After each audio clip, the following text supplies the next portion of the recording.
I honestly don't know why people don't like this movie.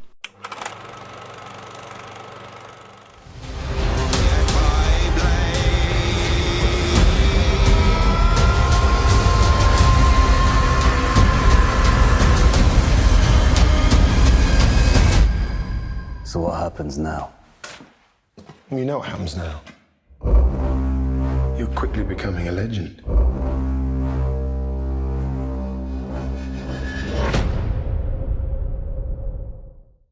Hey there guys, how are you? It's me, the Canadian Movie Buff, with a review of King Arthur, Legend of the Sword.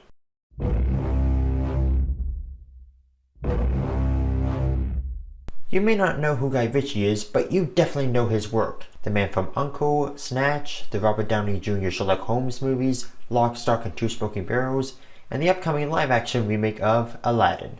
Having seen the movie, I have to ask, what was it that people didn't like? This movie has created a divide amongst audiences and critics, the likes of which we have not seen since Batman v Superman.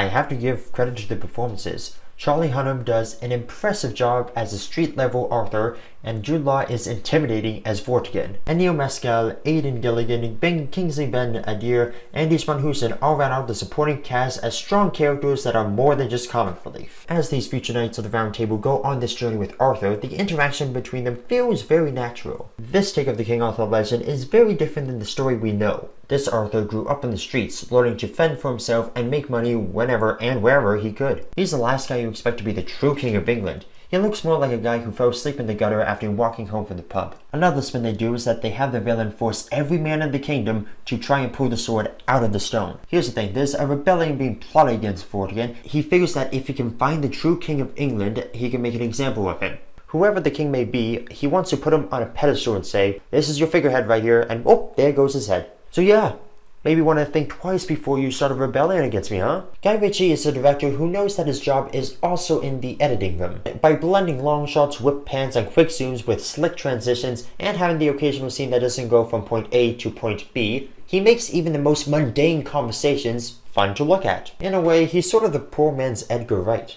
If you've seen his movies, you know that he likes to reveal information through flashbacks. But the way he fits it into the scene feels natural. It's not like, okay, we're in this conversation, bam, here's a flashback. It's always, okay, here's how the conversation is going to go. Now we're going to cut here. Now we're just going to come back over here and then come over there and then come back over here. The entire scene runs smoothly and never compromises the moment.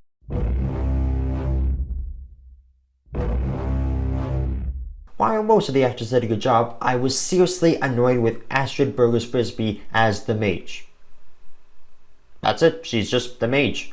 No character name, just the mage. She's allegedly an apprentice of Merlin, who the writers thought would be better off out of the script. Probably because he's stuck in an alternate timeline where he's asking Transformers for help. Burgess Frisbee sounded boring, stoic, and just uninterested. It felt as if she was there just to get a paycheck and maybe a career boost rather than actually diving into the character and trying to give an amazing performance. This may be a little bit harsh, but I think we found an actress worse than Cara Delevingne. And that's saying something.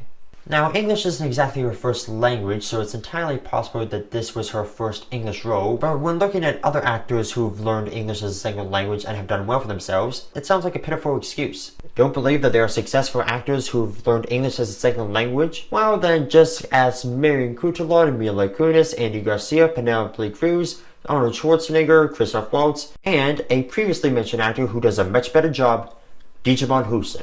Much like Wonder Woman, the third act of this movie gets a little crazy. There's a scene where Arthur is just cutting down soldiers left, right, and center, but it's so fast-paced that I can't even make out what's going on.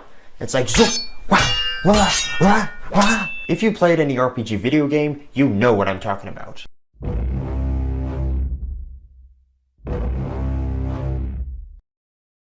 King Arthur Legend of the Sword may not have won the box office, but it's certainly winning fans. Give this movie a few years and it may have a real cult following. In fact, it probably already has. A lot of Guy Ritchie's movies tend to have that feel. Except for the RDJ Sherlock Holmes movies, those are already beloved by many. It's weird when you stop to think about it. Guy Ritchie has had mainstream success before.